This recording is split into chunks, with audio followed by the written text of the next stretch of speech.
Hey guys, what's going on? Today's video, the must-have accessories for the Sony ZV-E10. Let's get into it. While the grip on the Sony ZV-E10 is good, well, it can get a little bit better because you don't want your pride and joy falling out of your hands. So this is a Ulanzi plate. Ulanzi sent me this one, by the way, it's just for free, so just to review it. Now, here it is in its bubble wrap. Nice grip, screws in, comes with a little magnetic screwy twisty thing as well, which is always a bonus. Now it's back in. To get this on, it's going to be very simple. It's going to give it a little bit more weight to the camera. We have a little 1/4" thread here as well, and then we screw it into one of the mounting points. Very easy. Done. It's in. How easy was that? So that is the Ulanzi plate, which more grip, more security, multiple mounting points here, and it's kind of metally, rubbery feeling, but really, really solid. This is the R095. Next up on the must-have accessories for the Sony ZV-E10. This is the onboard mic in the Sony ZV-E10. This is what that sounds like. The levels are about 20. This is the Saramonic XR-XM1. Let's plug this in. Haven't changed the levels, not the best idea, but just to give you guys an idea of how better this little mic sounds. Now it's tiny and it fits on the side of the actual camera. But what about something else, just a little bit bigger? Is it better though?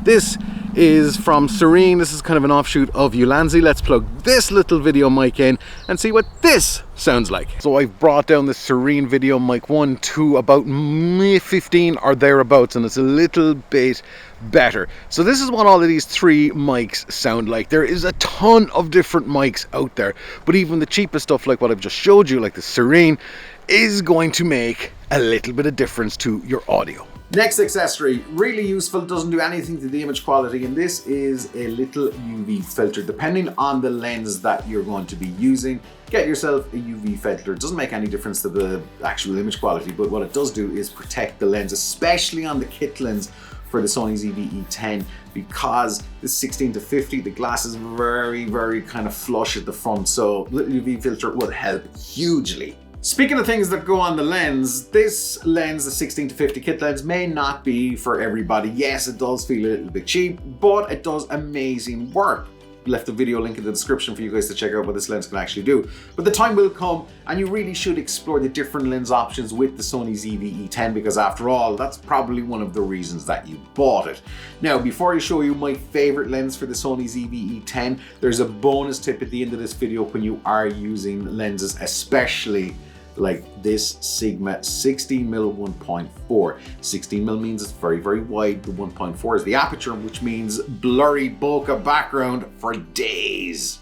So let's get on the lens. I'm going to unscrew this first, put that down so the dust don't get into it. And then we're going to take off the lens on the Sony ZV-E10, but please don't have it like this when you're taking it off. Try and turn it like this. The reason being is the sensor that's in there, we want to protect that from dust, and of course dust does fall down. Now to get the lens on, there is this white little dot there. Get that on there. Don't want to tilt the camera. Twist and you're in. That's it. It's as easy as that to swap out the lens. Don't forget, bonus tip coming for this lens and lots of other lenses on the Sony ZV-E10 at the end of the video. Now the next thing that you should really consider about when the must-have accessories for the Sony ZV-E10 is... that was dangerous because there's a monitor just there that would not go well. So next thing up that you need to consider is something like this. Now there's loads of different options out there for when it comes to handheld tripods. This is a flexible one from Ulanzi. Joby GorillaPod is another famous one. You ain't vlogging unless you've got black and white GorillaPod. But this one I've used for quite some time. It's got the Falcon release plate on top, and I'm going to explain how that works. And it works just essentially, you can twist it, move it, spread it out. So if you want to put the camera down, you can put it down. Arguably, you could probably wrap it around a gate or a tree or something. I don't know, I wouldn't be that confident in all of these things, but it's just kind of some other options that you have. Either way, something like this, even if you've got a tight lens, you can stretch out just a little bit more. Now, all that aside, Falcon release plate, this thing goes on top of this thing, and this thing screws in here. Very, very easy. It just screws into the 1/4" thread. Something else that while I'm doing this, you should have as a little pocket knife or a coin or something that you can turn these screws with, because you want to get them in pretty snug so your expensive camera doesn't fall off. Alrighty, that's in. So this works very simply by just slide it in like that. I promise it's easy, I'm just a fool. So you can lock it in, you can press the button, get it back out, and slide it in. And this thing is, as you can see, says him risking everything, is pretty darn solid. So there you go, and you can easily stretch this out and position the camera whatever way you want. And then you have a ball head here, so you can move the camera around whatever way you need to. So whether it's kind of straight up, or you go straight down, or easy. Depending on the scenario that you're shooting in, some of these lenses may not be the best for low light. APS-C is generally okay. This is a fast lens, so this is going to do well in low light. But when it comes to needing an extra bit of light, what about something like this? This is a very small, very cheap, mountable on your cold shoe or hot shoe mount from Ulanzi. This is just going to screw out. Let's get it in. Whoa, this thing is like bright.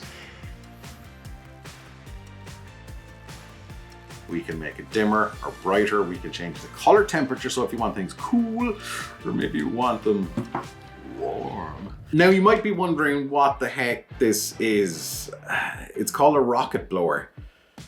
Yeah. That's what it is. This blows air. Great for getting dust off the lens. Always have one of these in your bag. They're small, you can fit them in, and then they're great for cleaning the sensor. If you've got the camera lens off, you can clean the sensor and blow all the dust out of it like that. So really cheap and cheerful, easy, really easy to use. It's like squeeze, and I know it does not look like something for cleaning camera lenses, but anyway, there you go. Now the bonus tip, as I promised, for using something like this lens or lots of lenses to do not have stabilization. Let's call it like it is. The stabilization on the Sony ZV-E10, yeah, no, it is not great at all. It's an amazing camera otherwise. So what I tend to do, we'll say with something like the Sigma lens, is just turn off the stabilization completely. Just turn it off and leave chaos happen. And then I drop the footage into Catalyst Browse, and then that works it out a lot better than the camera can actually do in the body itself when it's trying to electronically stabilize everything. I know, it's a bit of a pain in the butt to do it, but if you want the best, if you're out and about, you can go from footage that looks like this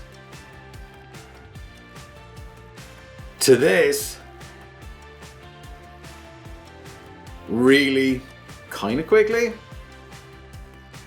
I'm going to be building out the ultimate vlogging rig for the Sony ZV-E10 over the next couple of weeks, so make sure you hit the subscribe button there if you haven't, and I'll see you on the next one. Until then, don't stop fighting for yourself.